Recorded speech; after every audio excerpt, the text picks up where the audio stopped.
hari, 7 hari, 40 hari, 100 hari, 1000 hari itu boleh dan tidak bid'ah. Cita-citaku adalah saya masuk surga. Untuk bisa masuk surga, gimana caranya? Iman muslim itu dalam rangka dakwah melalui seni. Iya. Kembali ke Indonesia, melihat ya persoalan kehidupan keagamaan kita, kira-kira apa persoalan sebenarnya? Umat Islam itu mundur gara-gara kebodohannya diri sendiri. Orang Muhammadiyah itu seperti apa sih? Budaya Muhammadiyah itu adalah tidak dikotomi. Ya. Berarti begitu pola Valentine. Nah, kalau itu ke sana, Valentine itu boleh. Loh, Valentine apa dasarnya? Kan gitu. Ayo. Assalamualaikum warahmatullahi wabarakatuh. Sangat senang pada kesempatan kali ini kita kedatangan tokoh yang sangat luar biasa di komunitas Padang Masar. Kemudian juga ada pemirsa Gria Rausan Fikr dan juga Tunas Malang TV. Nah, ini tokoh yang akan hadir di tengah-tengah kita adalah seorang filosof ya, seorang filosof, juga seorang budayawan dan juga seorang agamawan ya. Makanya beliau mendapat kesehariannya dikenal dengan Kiai Cepu atau nama aslinya Kiai Kusen. Kita sapa dulu beliau. Selamat datang, selamat malam Kiai. Selamat datang. Selamat datang. Sudah lumayan lelah keliling-keliling di Malang ya.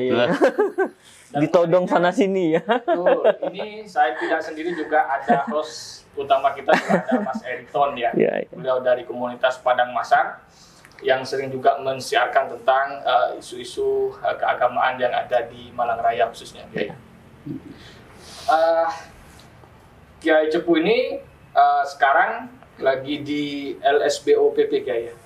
Lagi di LSBOPP jurusan filsafat, dan uniknya masyarakat mengenal secara umum Kiai, filsafat dan juga budayawan. Iya. Nanti salah paham Mas Roni.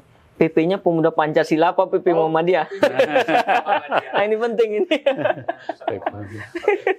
Topik kita Kiai yang nggak jauh dari aktivitas kita sehari-hari, yaitu mengenai dengan agama, mengenai dengan budaya, dan barangkali nanti menyentuh sedikit filsafat dan kondisi masyarakat secara umum.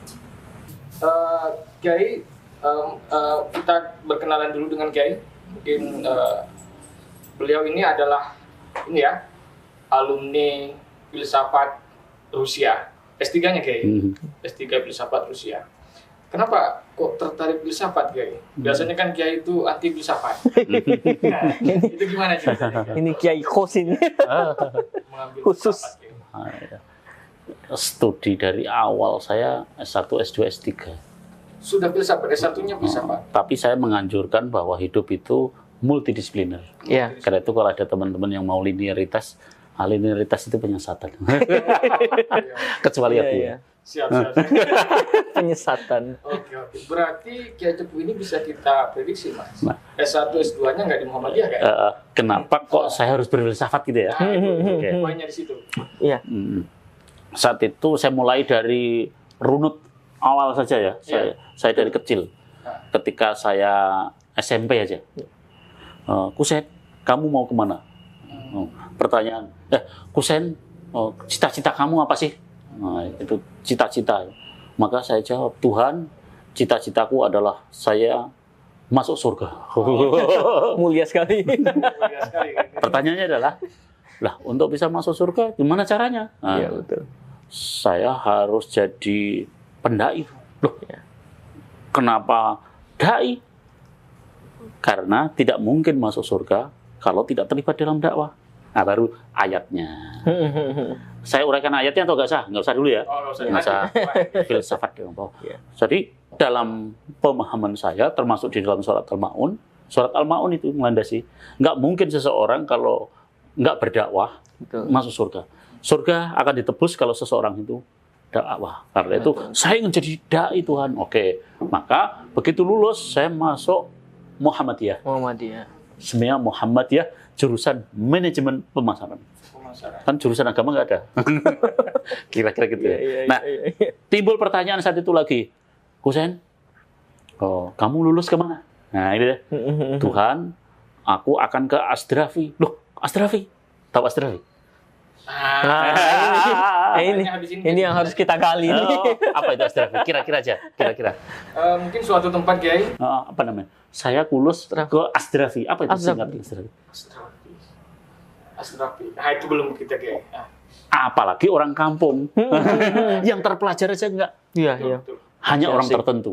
Betul. Hanya aku dan guruku. Jadi saya belajar teater, belajar teater. Nah, yang ngajar aku ini alumni guru-gurunya adalah orang Asdrafi. Asdrafi adalah Akademi Seni Drama dan Film. Oke. Jadi di situ persentuhan awal dengan budaya itu. Bukan. Oh, bukan. Hanya untuk menjawab kenapa kok saya suka filsafat. Oke. Iya. Terus timbul pertanyaan, loh kenapa Asdrafi?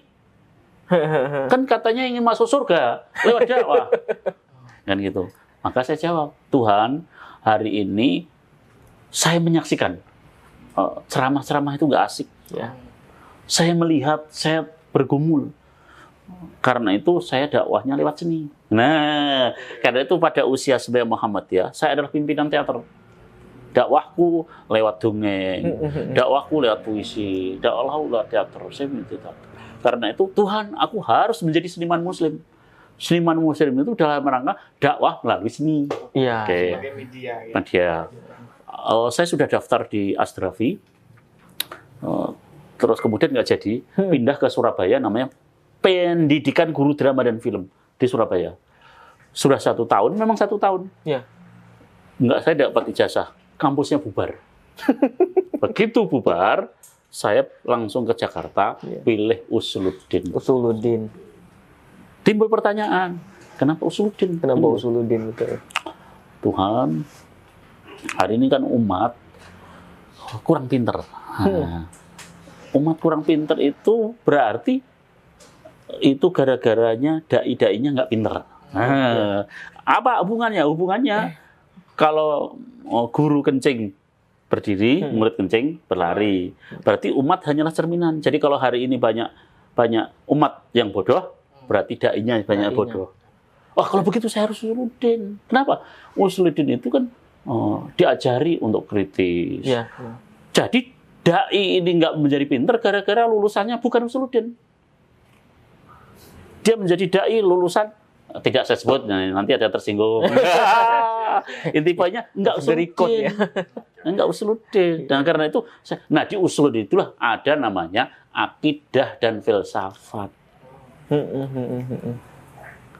Ketemu di situ ya. Akidah dan filsafat.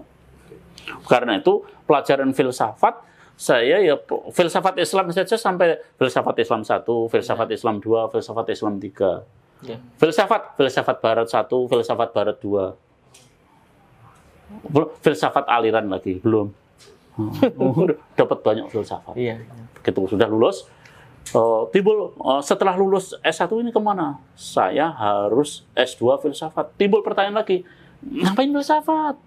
Tuhan, lagi-lagi saya menyaksikan banyak umat yang masih bodoh. Umat yang bodoh akibat dari dai-nya ya, Pak. Aku harus menjadi dai yang tidak boleh seperti mereka. Iya. Karena itu saya harus hanya satu-satunya kalau saya terus akhirnya ngambil filsafat agama. Ya. Oke. Filsafat dan agama, bukan filsafat agama, filsafat dan agama di Universitas Paramadina. Nah, itu nanti kita singgung tuh. Iya. Nah, terus bisa sampai ke Rusia itu gimana ceritanya? Suatu hari ada alumni Prancis, Inggris, jaringan Islam liberal itu ya. Iya. mengadakan seminar yang inti pokoknya bahwa dalam kondisi darurat minum khamr itu haram. Saya termasuk yang menolak. Saya menolak gini, Mas, saya nggak setuju yang namanya khamr tetap aja haram dalam keadaan apapun. Terus ke pemateri dia bilang gini, kamu sih belum pernah ke Eropa, belum pernah merasakan salju. Coba kalau kamu ke Eropa terus kemudian hidup di Eropa, pasti kamu akan membenarkan bahwa khamr itu haram. Saya cep klekep, bosopo, cep klekep, kakster. Pasti ya. Lah, kalau saya bilang gini, saya nggak mungkin. Itu kan baru teori. Iya. Saya Bagaimana diam. lapangannya. Iya, saya kan nggak pernah ke Eropa. Betul. Maka begitu lulus S2, sebelum lulus saya ditanya. Yang tanya diri sendiri sih. Husain, kamu mau kemana? Saya ke Iran. Kenapa ke Iran? Iya. Nah, filsafat kan gudangnya di Iran. Iran. Filsafat Islam. Nah, ketika saya sedang persiapan menuju Iran, lagi pokoknya kira-kira sudah siap-siap itu ya, mau ke Iran, mendadak, sini Rusia. Memang di Rusia apa? Ada filsafat. Coba diteleponkan namanya Pak Wan Jamil. Terus kemudian di pusat kebudayaan Rusia, ada nggak filsafat di Rusia? Oh ada. Oke, kalau begitu aku daftar. Filsafat agama. Filsafat agama. Akhirnya saya berangkat, suhunya -30. Iya. Nah, tadi menjawab kenapa filsafat, Iya. kenapa di Rusia ya? Di Rusia, betul. Suhu -30 bisa bayangin nggak? Waduh, Belum. saya di sini 16 aja dulu. Udah menggigil. 16 itu tapi bukan min kan? Bukan min. Bukan. Iya. Inggris itu baru 12. Iya. 14. Belum pernah 30. 30, 40. Cetutuan itu menggigil. Menggigil. Saya rangkap 7 Lapis. Harus ngomong terus, kalau enggak bisa Kering, pecah di ya. darah. Oh, saking dinginnya nggak boleh ada lubang. Alhamdulillah selama 4 tahun saya tidak pernah minum khamr dan Iya. tidak pernah sakit. Saya cukup minum teh, minum kopi, air hangat. Nggak minum khamr, tetap sehat. Kesimpulannya, dalam keadaan apapun, khamr tetap haram. Buktinya, aku sudah membuktikan loh. Ternyata Berarti, bisa. kenapa kalau saya ke Rusia? Berarti Allah yang menjalankan untuk menjawab, merespon orang jil tadi loh. Iya, Nah, iya. Ternyata tanpa minum hammer itu bisa, Bisa. bertahan. Bertahan. 4 tahun, saya tinggal -30 loh. -28. Kalau cuma Inggris, Prancis kecil, paling -15, kecil. Rusia itu -30. 30. Bendera -28, 40. Alhamdulillah, saya nggak minum khamr, sehat. Jadi ketika sebelum saya ke Rusia tadi, Mas Husain sih belum pernah ke Eropa. Kalau ke Eropa, pasti saya ceklekep. Iya. Alhamdulillah, jawabannya. Kenapa kok saya ke Rusia? Allah yang menjalankan Iya. untuk membungkam. Ternyata iya. luar biasa. Oke, Enggak. Nah, itu baru satu. Baru satu. Baru alasan kedua. Nah, itu alasan kedua. Kalau di Iran saya ngambil filsafat Islam. Kalau di Rusia saya ngambil filsafat agama. Nah, di filsafat Islam saya sudah dari S1, S2. Filsafat Islam yang belum adalah agama. Di sana agama-agama besar. Perbandingan agama berbeda dengan filsafat agama. Oke. Berbeda-beda.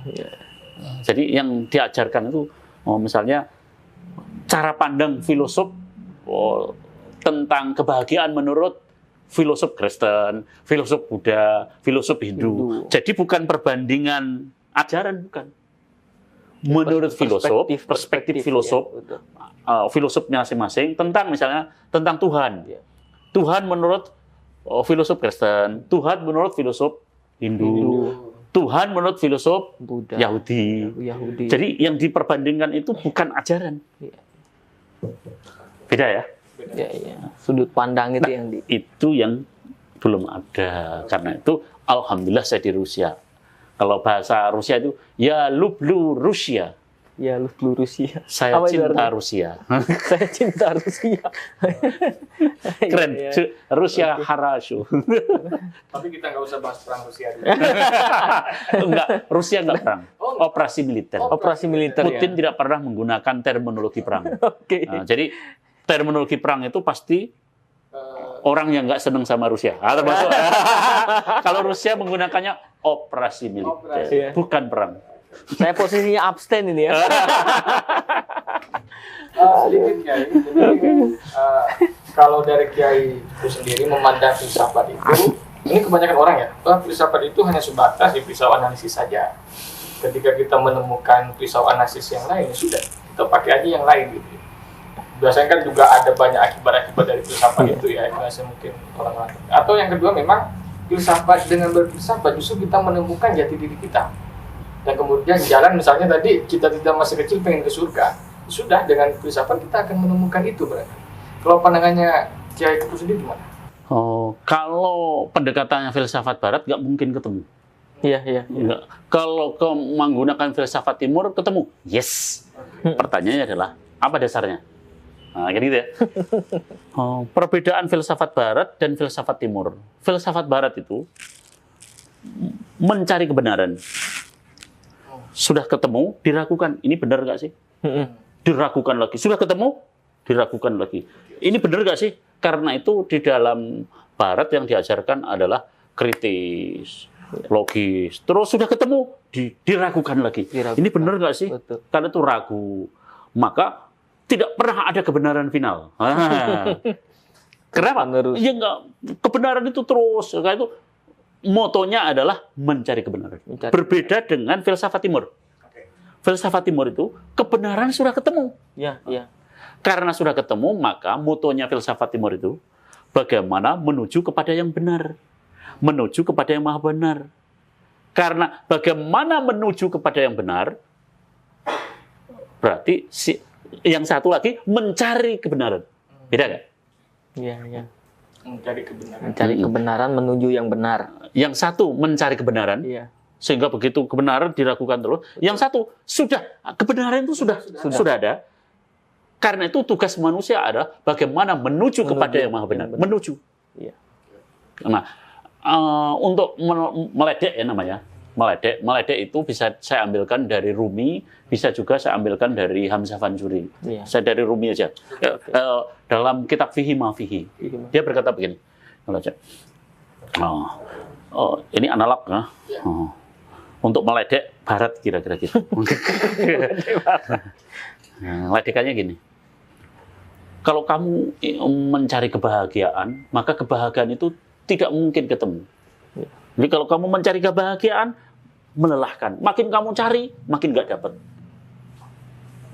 Kebahagiaan itu tidak perlu dicari. Karena kebahagiaan tidak di mana-mana. Dan kebahagiaan itu tidak kemana-mana. Karena tidak di mana-mana dan tidak kemana-mana, ya nggak usah dicari. Makin kamu cari, makin lelah, makin kamu cari, makin nggak dapat. Kalau begitu kebahagiaan di mana? Karena nggak di mana-mana ya nggak usah dicari. Terus kebahagiaan itu di sini. Berjalan ke dalam diri. Bukan, kebahagiaan itu di sini. Di hati. Kalau di hati, nggak usah dicari. Hati itu sudah bersama kita, kok dicari. Sudah ada kita bersama hati. Kalau hati itu kita gali, maka bukan pasir atau lumpur yang kita dapati, tapi mutiara kebahagiaan. Luar biasa ya. Nah, yang ledek barat. Kalau barat kan mencari kebenaran, mencari kebahagiaan ya nggak mungkin ketemu. Kebahagiaan di sini. Nah, itu dalam konteks lain. Mencari kebenaran. Kebenaran itu sudah ada, kok kamu cari-cari. Kamu aja. Nah, itu kira-kira gitu. Ini makin menarik, teman-teman. Dari ulasan Pak Yai tadi ya. Tapi yang penting juga kita tahu ya, ini setelah beliau belajar ke Rusia, kemudian kembali ke Indonesia. Ya kan? Ini kan disuguhkan dengan persoalan. Kira-kira ketika Pak Yai kembali ke Indonesia, melihat ya persoalan kehidupan keagamaan kita, kira-kira apa yang kemudian Kiai inginkan, dalam arti apa persoalan sebenarnya yang ada di kehidupan kita, terutama dalam kaitannya dengan agama itu. Terkait dengan agama ya. Iya. Saya ngomotip gurunya Kiai Haji Ahmad Dahlan. Harus dong, kader Muhammadiyah. Iya. Gurunya Kiai Haji Ahmad Dahlan salah satunya adalah Muhammad Abduh. Guru ideologis ya. Menurut Muhammad Abduh, ketika ditanya, kenapa sih umat Islam itu mundur? Berarti konteksnya umat Islam kan nggak maju. Betul. Kalau konteks Indonesia. Negara kita kan bukan negara maju. Betul. Mayoritas kan Muslim, berarti negara kita nggak maju. Nah, kalau kita terminologi, kenapa sih umat Islam nggak maju? Yeah. Menurut Muhammad Abduh, al-Islamu mahjubun bil muslimin. Umat Islam itu mundur gara-gara kebodohannya diri sendiri. Yeah. Kebodohan itulah yang menyebabkan kita mundur. Oke. Sehingga ketika saya pulang dari Rusia, makin nyata bahwa umat Islam Indonesia itu bodoh. Nyata senyata-nyatanya. Oh, ketika saya pulang itu makin jelas. Oh ternyata goblok-goblok. Enggak ini canda ya. Enggak ini canda. Ada yang enggak. Oh, enggak ini bahasa yang apa? Iya. Candaan aja. Makanya yang menarik ini kan dalam arti kebodohan yang seperti apa. Nah ini nih Pak Yai, karena kita ini kan banyak juga tokoh-tokoh muslim yang profesor, yang ya pendai-pendai kita yang doktor, macam-macam lulusan-lulusan luar dan seterusnya. Kira-kira persoalannya itu di mana masuk yang ada dimaksud? 10 jawaban. Oke. Tapi nggak mungkin saya sampaikan semuanya. Oke. Yang saya sampaikan terkait dengan budaya. Oke. Budaya. Budaya pun harus saya batasi. Konteksnya Muhammadiyah. Oke. Kalau umum berarti kan langsung maka mengerucut ke pandangan. Muhammadiyah. Saya pakai analisa dulu, teorinya, terus kemudian baru contoh. Ya, ya. Dalam Munas Tarjih yang di Aceh dan Malang ya, itu 2005 betul. Itu membahas tentang strategi kebudayaan. Salah satunya, salah satu, ini bukan satu-satunya ya, saya menyebut salah satu. Judulnya bukan definisi kebudayaan, bukan. Oke. Strategi kebudayaan. Strategi kebudayaan yang saya sampaikan. Nah, nanti mau saya pakai menganalisa kebodohan umat tadi. Ya, oke. Dalam pandangan Muhammadiyah, strategi kebudayaan antara normativitas, antara Quran, hadis, normativitas dan historitas itu bersesuaian. Itu strategi Muhammadiyah. Maksudnya apa toh? Kira-kira terpahami apa kalimat ini? Antara normativitas dan historitas itu bersesuaian. Ini kan bahasa akademik. Kalau saya terjemahkan yang lebih rendah, tidak ada dikotomi. Tidak. Nah, ya. Maka cara pandang Muhammadiyah, budaya itu kan antaranya menyangkut gagasan, cara pandang itu budaya ya. Betul. Cara pandang Muhammadiyah, strategi kebudayaan Muhammadiyah itu salah satunya adalah tidak dikotomi. Maka kalau dikotomi, maka bukan Muhammadiyah. Iya. Kebudayaan Muhammadiyah itu. Orang Muhammadiyah itu seperti apa sih?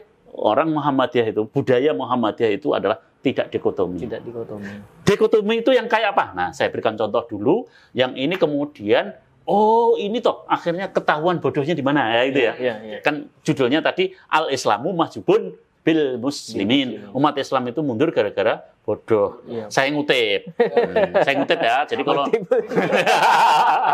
nah, contoh dikotomi misalnya pilih hukum Allah atau hukum manusia. Nah, kalau ada pertanyaan gini, Be. Ayo. Hukum yang benar. Dikotomi itu yang jadi masalah. Nah, hukum Allah atau hukum manusia. Nah, di sini banyak yang terjebak. Kenapa kok kemudian banyak sebagian menjadi yang tanda kutip apa? Aliran saya nggak mau nyebut. Gara-gara salah menjawab ini. Aliran takfiri. Waman lam yahkum bima anzalallah faulaika humul kafirun. Barang siapa tidak mengambil hukum Allah maka dia kafir. Selesai. Berarti hukum Allah dan hukum manusia dihadap-hadapkan. Manusia tidak boleh membuat hukum. Pancasila itu hukum buatan manusia. Akan bisa ke sana. Pilih wahyu atau pilih Pancasila. Dihadapkan. Coba, kalau kamu misalnya orang Indonesia tiba-tiba mau jadi menteri, ditanya dulu. Ini jadi menteri. Nah, ayo, jadi menteri.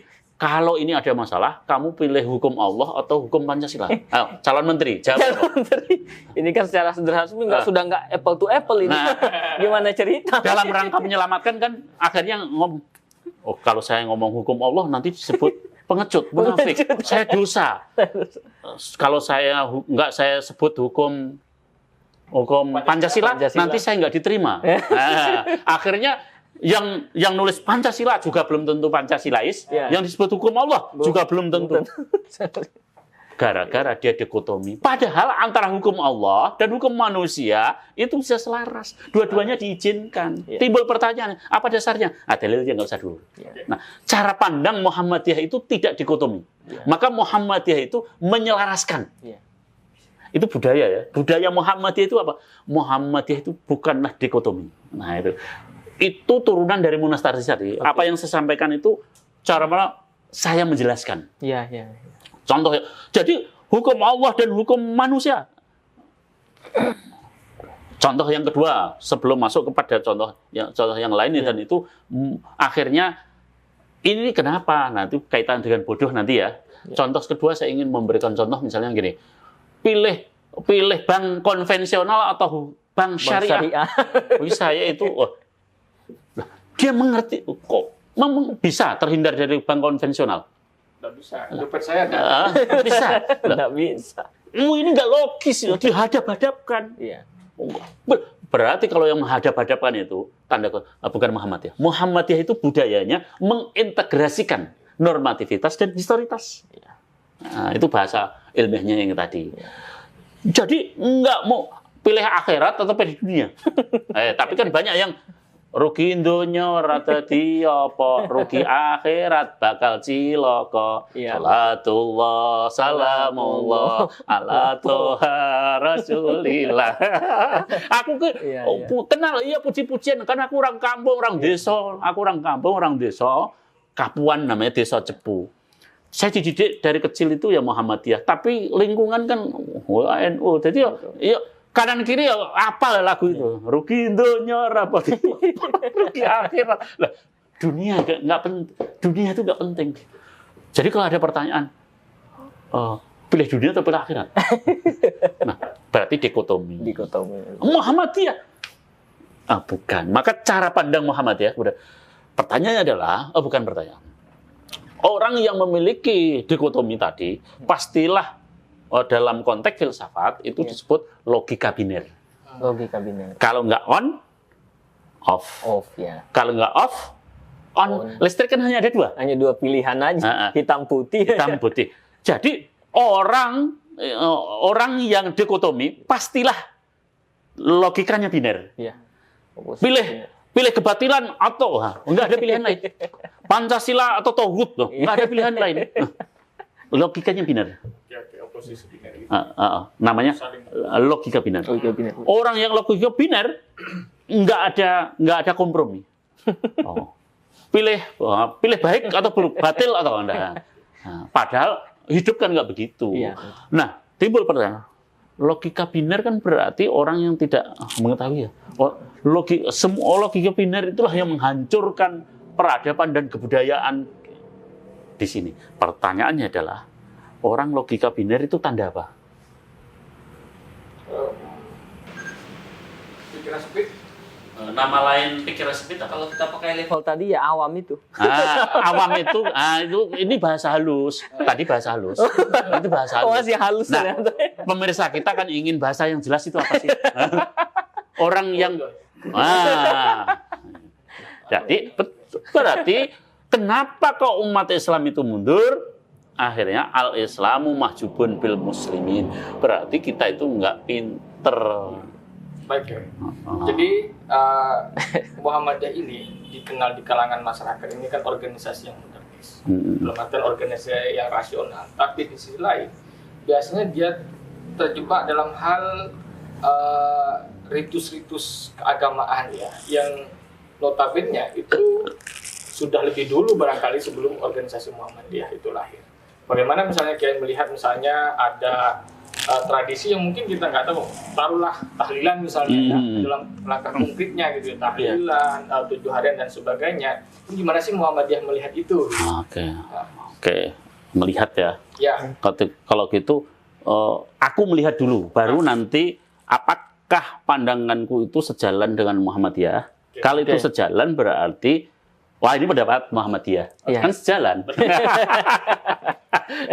Kan sejalan gitu.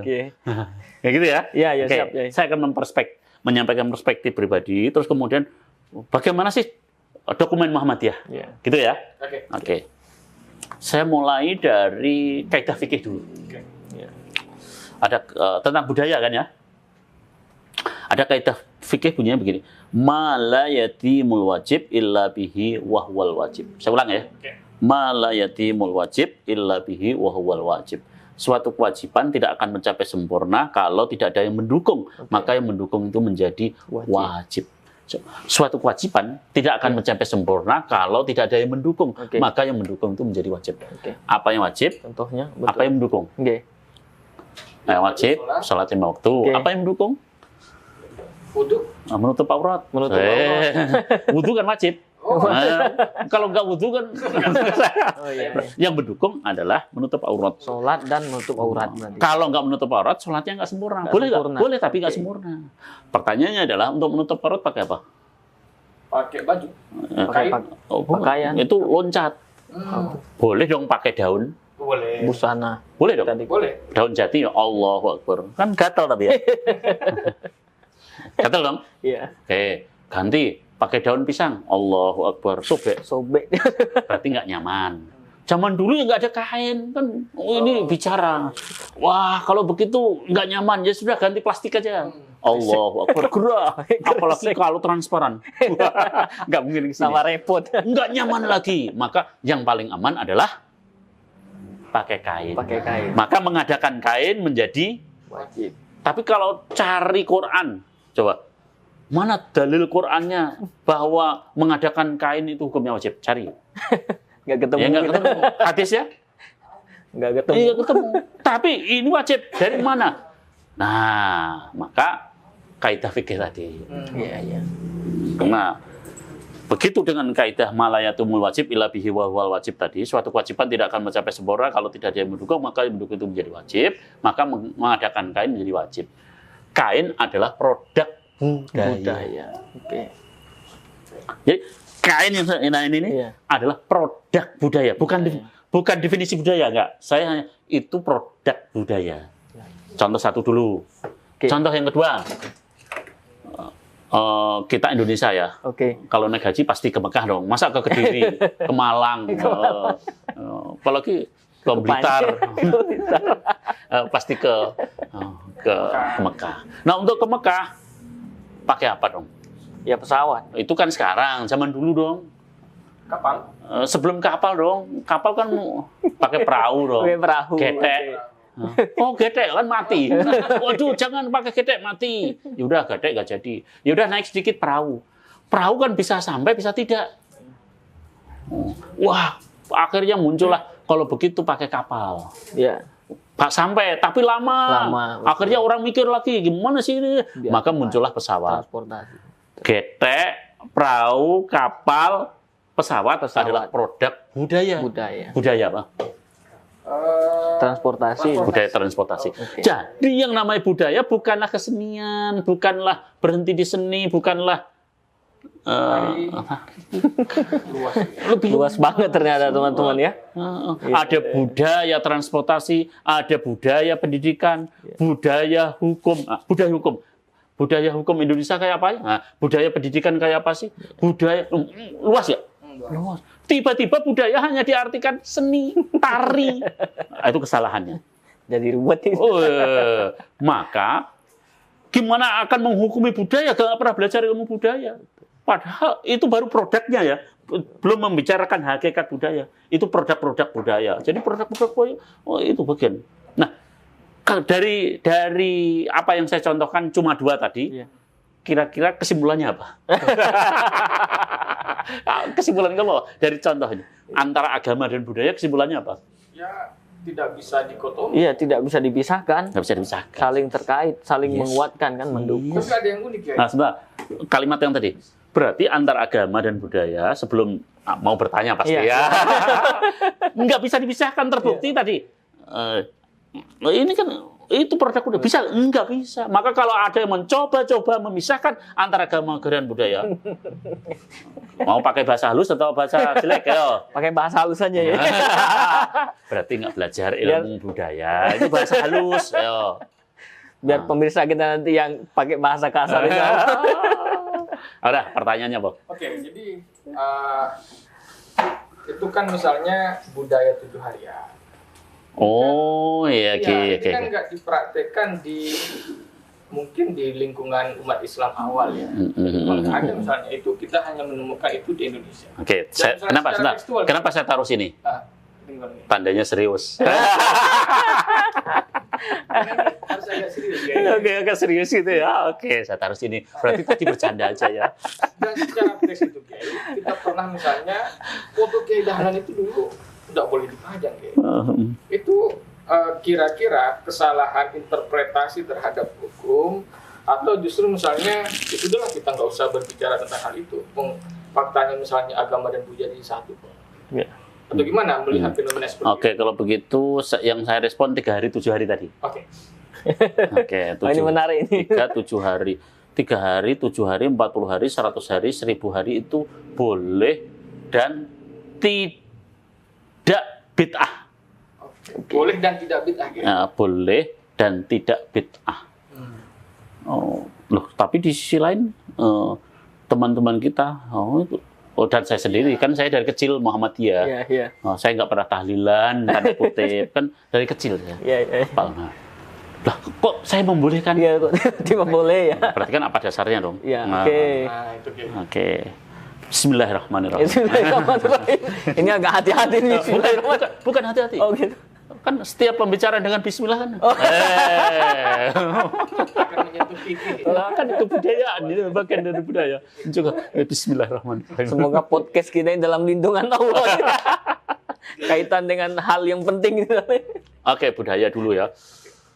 Saya mulai dari tarjih ya, di tarjihan. Nah, jadi saya tarjih. Nah, kalau sudah tarjih berarti Muhammadiyah ya. Oh, dia. Boleh dibuka. Nah, kalau yang pemirsa, pemirsa. Ya, teman-teman nanti bisa buka. Ibadah dalam konteks Muhammadiyah itu dibagi 2. Oke. Ibadah mahdhah. Ibadah mahdhah itu ibadah khusus. Oke. Dan ibadah am. Ada yang menyebutnya ghairu mahdhah. Betul. Nah, ibadah ini kemudian saya bahasakan sendiri. Oke. Nah, istilah ini dari saya, tapi breakdown dari Muhammadiyah. Iya. Kalau ghairu mahdhah orang agak awam kan kurang paham. Iya. Bahasa Arab kan agak asing. Iya. Saya ubah ibadah khusus dan umum. Nah, Oke. kan gampang kan? Iya. Tapi channelnya saya merujuk Muhammadiyah. Clear ya? Ya. Malah bukan lagi pendapat saya. Menurut tarjih, ibadah dibagi 2. Ibadah khusus itu apa? Ibadah umum itu apa? Iya. Oke, saya definisikan. Pakai tangan. Nah, pemirsa pakai tangan. Kalau tangan berarti ibadah khusus, Oke. kalau kiri berarti ibadah umum. Ibadah umum. Oke. Tangan kanan dulu. Oke. Ibadah khusus itu apa? Ibadah khusus adalah ibadah yang caranya, waktunya, jumlahnya, tempatnya, redaksinya sudah diatur oleh Allah dan Rasul. Oke. Sudah diatur. Contohnya sholat, zakat, haji, puasa, adzan. Nah, yang kesemuanya ini disebut ibadah khusus atau ibadah ukhrawi. Urusan akhirat. Nah, kira-kira ibadah khusus. Nah, berlaku prinsip. Nah, ini prinsipnya pemirsa. Prinsip inilah yang harus boleh dicatat di bahasa Jawa dilekno. Dilekno. Dilekno. Matanya pasang. Nah, ini jewer ben. Wah, ini dicatat. Berlaku prinsip. Nah, prinsip yang penting itu di sini nih. Antara bid'ah dan tidak itu di sini. Oke. Nah, berlaku prinsip yang gini. Al aslu fil ibadah at-tahrim. Prinsip dari ibadah ini haram. Hatta yadulat dalil awamirihi. Sampai ada dalil yang memerintah. Kemarin kan ada Ramadan. Oke. Kenapa kamu puasa Ramadan? Karena ada Dalil. Karena ada perintah. Iya. Kalau nggak ada perintah, ya nggak boleh. Masalah. Kan ibadah khusus ini. Iya. Tiba-tiba, kenapa kamu puasa Rabu saja? Jawabannya apa? Misalnya ini, tiba-tiba kamu puasa Rabu. Saya tanya, kamu puasa Rabu? Terus apa ya? Tuh, dasarnya apa? Ketika nggak ada perintah, nggak boleh. Barang siapa nambahi disebut bid'ah, barang siapa mengurangi disebut bid'ah. Jadi bid'ah itu berlaku di Pemirsa, khusus. ini Ya. ibadah khusus. Yang kanan, pemirsa. Yang kanan. Contohnya, saya ingin pahala yang banyak dong. Allahu Akbar, Allahu Akbar, Allahu Akbar, Allahu Akbar, Allah. Boleh nggak? Nggak boleh. Kenapa? Nggak ada perintah. Karena aturan azan itu sudah ada.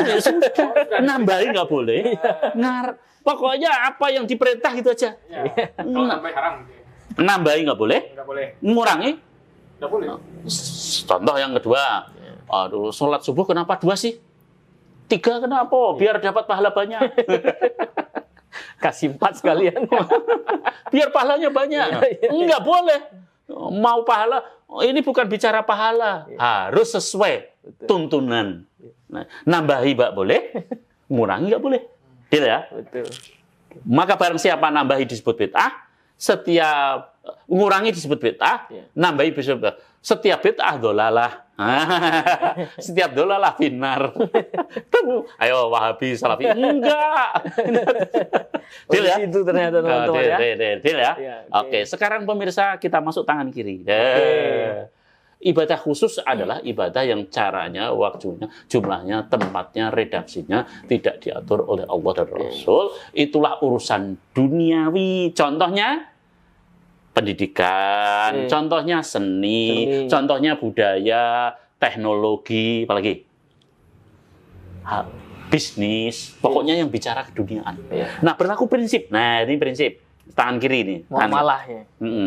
Al-aslu fil muamalah, prinsip dari ibadah muamalah adalah al-ibahah. Boleh. Hatta yadulat dalil, baru sampai ada dalil at-tahrim, sampai ada dalil yang mengharamkan.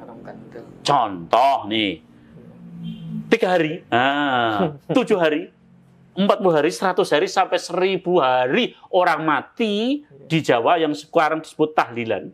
Itu masuk ibadah khusus atau ibadah umum. Pemirsa dilarang menjawab dulu. Kira-kira pemirsa ya. Pemirsa harus jawab. Jadi 3 hari, 7 hari, 40 hari, 100 hari sampai 1000 orang mati itu yang disebut tahlilan di Jawa itu, wahai pemirsa, itu masuk ibadah khusus atau ibadah umum? Ayo jawab dulu. Dijawab di kolom komentar nanti ya pemirsa ya. Tapi karena komentarnya nggak ada, karena itu diwakili host. Coba host yang mana yang menjawab? Gimana? Oke. Di mana? Jadi masuk 3 hari, 7 hari, 40 hari, 100 hari sampai 1000 hari. Orang Jawa nggak? Orang Aceh saya. Oh, berarti nggak tahu. Iya. Tahu, harusnya orang yang tahu orang Jawa. Madura ya, nggak ada. Di tempat saya juga ada ya. Oh, ada ya? Ada yang tahlilan itu. Nah, itu masuk kategori ibadah khusus yang kanan atau ibadah umum? Yang umum. Menurut host satu? Umum ya? Iya. Kalau umum berarti boleh dikurangi? Boleh. Boleh ditambahi? Boleh. Berarti bid'ah nggak? Enggak dong. Nggak ada. Boleh dikreasi. Boleh dikreasi. Kreasi. Namanya urusan. Nah, tiba-tiba ada yang mengatakan bid'ah. Salah nilai. Salah nilai. Berarti yang mengatakan bid'ah, loh, bid'ah itu untuk ibadah khusus, bukan ibadah. Tiba-tiba 3 hari bid'ah, 7 hari bid'ah, loh. Berarti belum belajar ilmu budaya tadi, belum belajar filsafat, belum masuk Muhammadiyah dengan benar. Nah, manhaj tarjih telah jelas kok. Tapi begini ya, biasanya kan mungkin sebelum jenengan melanjutkan ya, masih kaitan dengan ini, jamaah kita ya, atau banyak yang jamaah melihat... kita atau jamaah saya? Jamaah aku pinter-pinter ya. Jamaah aku pinter-pinter ya. Oke, pemirsa ya, mungkin pemirsa juga sering menemukan ya alasan-alasan, dan ini saya kira penting ya untuk diuraikan. Kadang-kadang itu kan orang yang melarang itu, yang menganggap itu bid'ah itu, mereka memakai dalih, oh ini memberatkan orang yang misalnya ada musibah itu dan seterusnya. Ini gimana Pak Kiai maksudnya menjelaskan ini biar bisa mudah dipahami oleh teman-teman? Oke. Kalau begitu tidak langsung saya jawab, tapi sejarah 3 hari 7 hari itu kayak apa dulu? Bicara gitu sehingga saya tarik ke sana ya. Iya. Terus belum bicara hukum, belum bicara hukum. Apalagi di zaman Nabi belum bicara hadis, belum bicara Qur'annya kan, baru sebatas tadi gitu ya. Oke. Dulu Sunan Kalijogo itu berdebat dengan Sunan Kudus. Mengenai 3 hari 7 hari. Menurut Sunan Kudus itu nggak boleh. Nah, kenapa? Di zaman Nabi nggak ada. Di zaman Nabi nggak ada. Nah, Sunan Kudus itu kira-kira orang syariah. Syariah. Biar Seorang syariah. Nggak boleh ini. Haram ini. Kira-kira wilayah gitu. Nggak boleh. Karena ini tidak ada di zaman Nabi dan ini ajaran kejawen. Ngapain sih Islam ngikutin kejawen? Kan Islam itu sudah kafah. Kalau mau Islam kan kafah maksudnya. Udkhulu fis silmi kafah. Masuklah Islam dengan total. Masa kita ngikutin kejawen? Enggak boleh. Kata Sunan Kalijogo. Ya enggak begitu tahun Jeng Sunan. Nah, pemirsa. Ada 2 versi tentang apa tadi? 3 hari 7 hari? Iya, 3 hari untuk 7 hari. Versi pertama. Bagi mereka yang banyak dosa, tiba-tiba mati.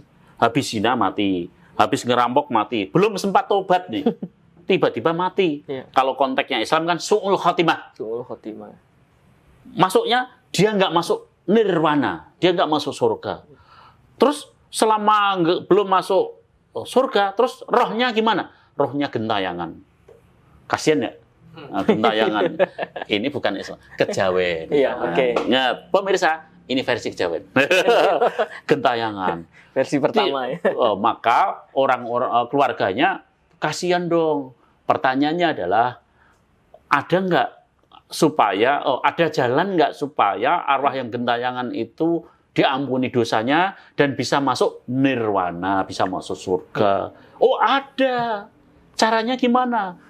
Caranya ada hari pengampunan. Maka mintalah ampun pada hari pengampunan itu. Loh, ada hari. Apa saja hari pengampunan itu? Maka muncullah 3 hari, 7 hari, 40 hari, 100 sampai 1000. Jadi kalau kamu hari itu mendoakan mayit, roh, maka rohnya nanti akan mendapat pengampunan dari Sang Yang Widiwasa. Akan mendapatkan pengampunan dari Sang Yang Widiwasa.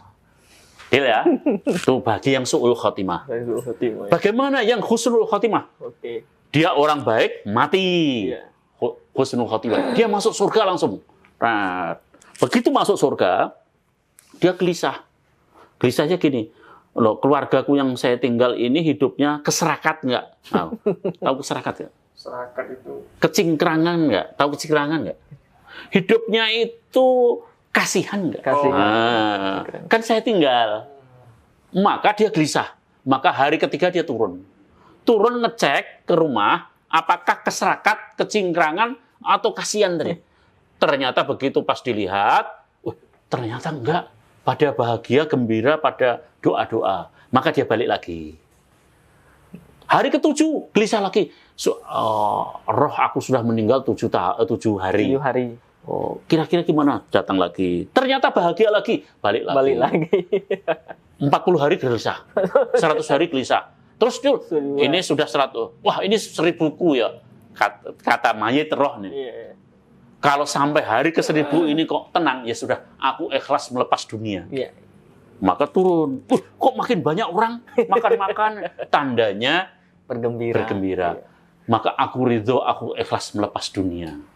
Berarti bagi yang su'ul khotimah merupakan hari pengampunan, bagi yang husnul khotimah merupakan hari ketenangan. Kemudian Sunan Kalijogo bilang, nih, kalau hari ini kita tiba-tiba berkata bid'ah, dosa, ini baru mu'alaf loh, besok kabur, biarin dulu. Nah, kata Sunan Bonang, kita apa yang mulanya doanya bla bla bla bla, kita ganti dengan la ilaha illallah, la ilaha illallah. Yang mulanya masih pakai lama, kita ganti dengan Subhanallah, alhamdulillah. Wih, cerdas gak itu? Iya. Tetap dipertahankan, tapi isinya dibuang. Digeser pelan-pelan ya. Nah, digeser, akhirnya 3 hari nanti kelak, kata Sunan Kalijogo, akan ada orang yang tahu. Titik. Pertanyaannya adalah, tindakan Sunan Kalijogo yang membuang tradisi lama, bentuknya tetap, 3 harinya tetap, tapi nilai-nilai kejawen, ngilaheng, bawang, nah itu dibuang, diganti, la ilaha illallah, la ilaha illallah, la. Diciptakan oleh Sunan Kalijogo itu, ada dasarnya nggak? Ada ternyata. Akikah menurut kamu itu ajaran Islam atau bukan? Akikah. Yang kita ketahui secara ya ajaran Islam.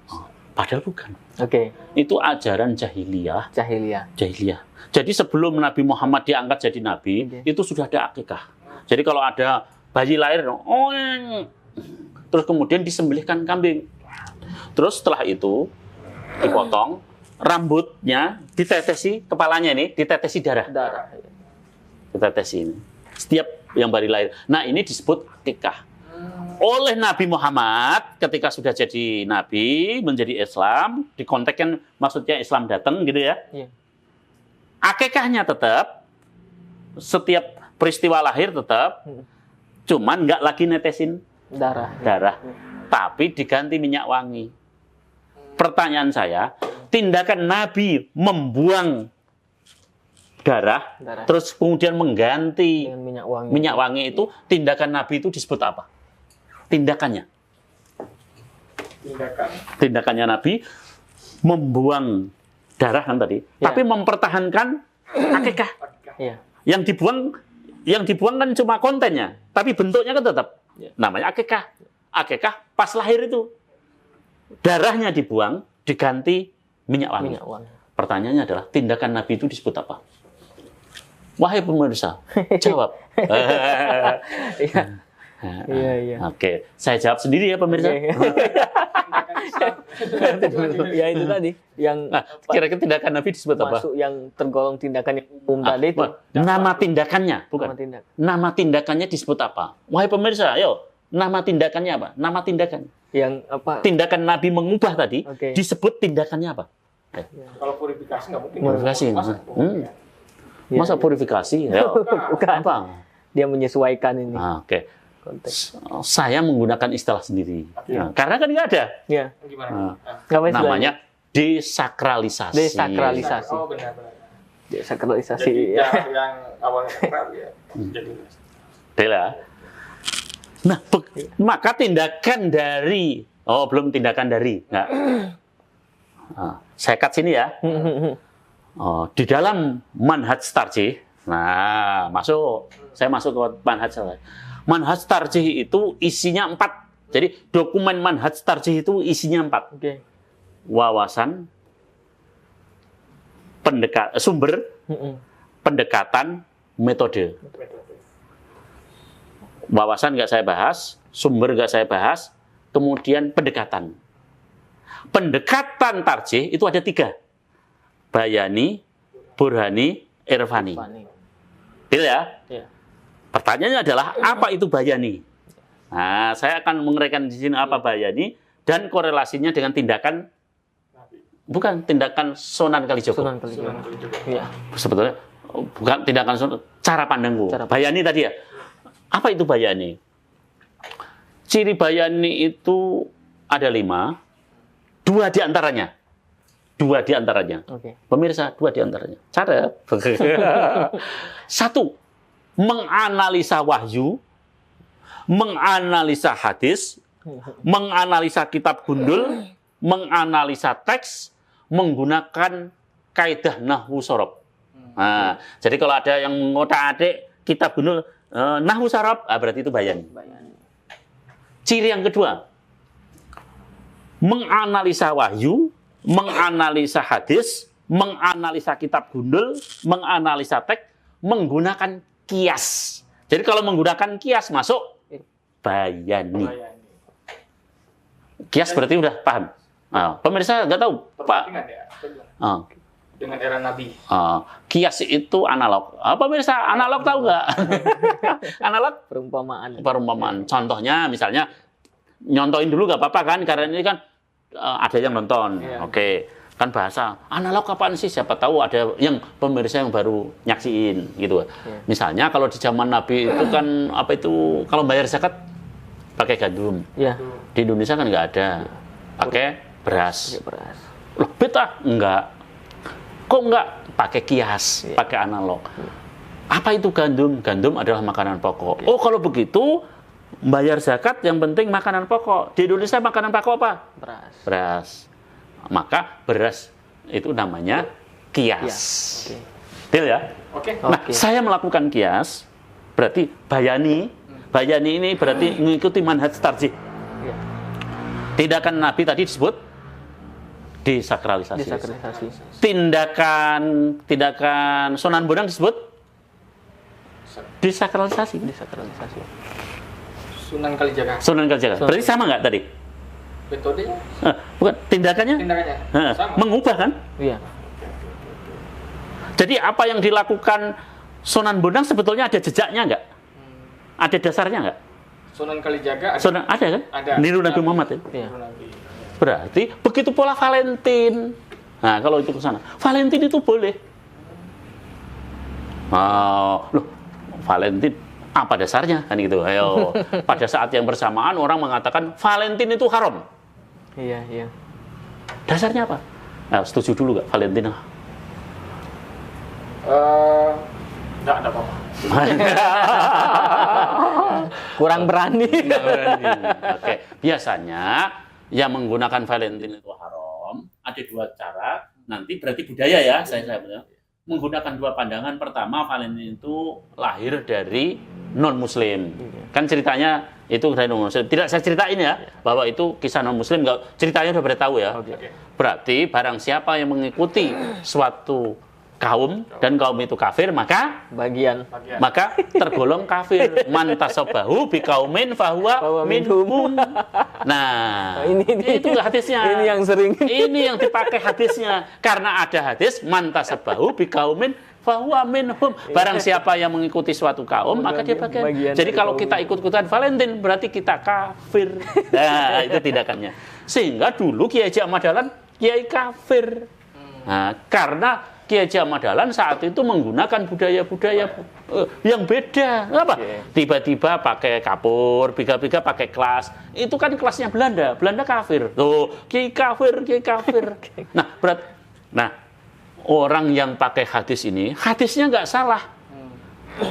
Tapi dia tidak tahu asbabul wurud. Ya. Nah, dikaitkan dengan budaya dan desakralisasi. Desakralisasi itu berarti gagasan ya? Gagasan pandang, budaya itu juga bagian gagasan. Ya? Bagaimana kalau Valentin mengikuti desakralisasi? Apa? Tiba-tiba Valentin itu isinya pengajian. Boleh nggak? Ya boleh. Boleh. Lah, kan pengajian. Kok Valentin? Lah, kalau Valentin kan boleh, itu kan urusan duniawi kan? Saya mengadakan Valentin, tiba-tiba dibuka dengan Quran, dibuka pengajian, boleh nggak? Boleh. Berarti Valentin boleh nggak? Iya. Nah, berarti tergantung niat. Bukan ya konten isinya. Jadi jangan dilihat tergantung konten, bukan bungkusnya. Jangan bungkusnya kayak 3 hari, 7 hari ya masih gitu. Tapi isinya ya. Nah, mantasabahu biqaumin fahuwa minhum itu asbabul wurudnya gini loh. Nah, asbabul wurud itu yang nggak boleh hilang. Asbabul wurudnya saat itu mau perang Uhud. Ada telik sandi. Tahu telik sandi? Ya. Nih, intelijen, mata-mata. Sandi, kata sandi perang. Dikumpulkanlah para sahabat yang sini telik sandi, sini. Coba laporan. Nah, salah seorang sahabat melaporkan, wahai Rasulullah, identitas kita sama loh. Jadi kalau nanti kita perang, kita bingung. Itu ibarat kalau main bola, Liverpool ketemu MU. Ayo. Yang repot siapa? Sama-sama merah. Sama-sama merah.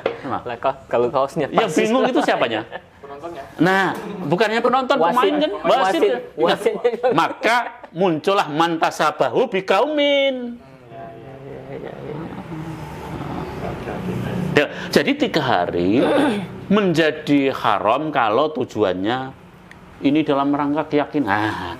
Oh, ini dalam rangka silaturahim, ngumpulin orang itu kan silaturahim. Betul. Boleh, kenapa harus 3? Ya 4 juga boleh, cuman nggak lazim, namanya budaya.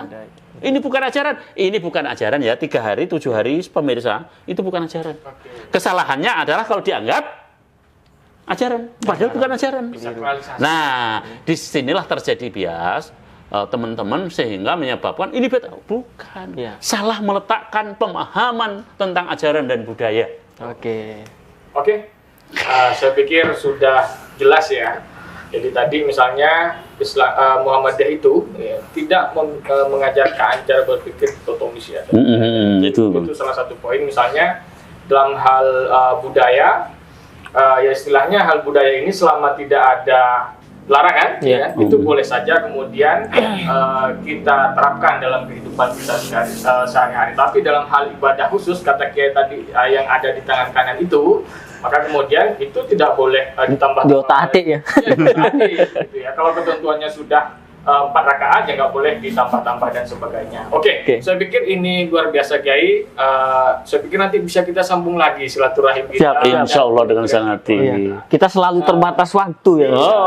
Ada jam malamnya, Pak. Waktu selalu membatasi ya. Sebelum itu kami ucapkan terima kasih kepada Mas Eriton juga yang sudah mendampingi kami dari komunitas Padang Masar, Kiai Cepu.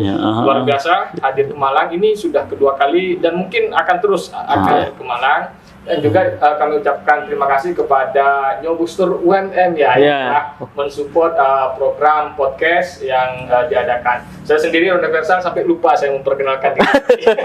Kalau Mas Roni kan sudah terkenal loh. Yang pasti orang Muhammadiyah.